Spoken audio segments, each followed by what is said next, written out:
These are the latest pictures of damage in Gaza City after a series of Israeli airstrikes. At least 2 men were killed in the attacks. Israeli aerial bombardment was in retaliation for several rockets fired into its territory.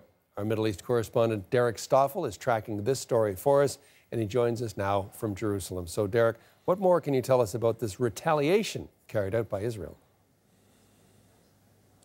Well, John, Israel's military, the Air Force, carried out strikes against 4 targets early this morning in the northern part of the Gaza Strip. The military says all of the targets belonged to Hamas and included a military weapons storage depot and what they're calling a military compound in the area around Bet Lahia. Now, we do also know that a number of houses in the area in that neighborhood had suffered damage as well, and people had to flee those homes. Now, this came in response to the fact that there were 3 rockets fired yesterday from Gaza into Israel. Well, not all of them made it into Israel. One of the rockets fell short, landed in the Gaza Strip. A second projectile was shot down by the Israeli missile defense system. And the third did manage to hit Israeli territory. We believe it hit a road near the Israeli city of Sderot, which is very close to the Gaza border.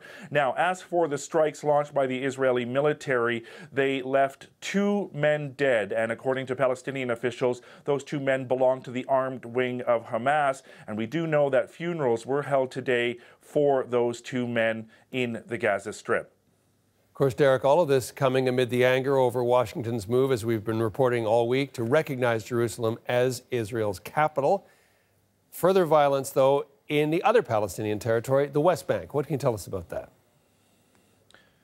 That's right. In Bethlehem and in Ramallah today, we have seen more clashes between mainly young Palestinian men who have been throwing rocks and in some cases Molotov cocktails at the Israeli security forces. They've been responding with tear gas and rubber bullets. Also, we're being told in some cases live fire. At the same time, we do know that there are some minor clashes here in Jerusalem today as well, with protesters facing off against security forces. In Jerusalem, they've been using officers on horses to try to push the crowds back. Now, this all sort of follows this days of rage that were called for by several Palestinian factions in response to the Trump declaration on Wednesday.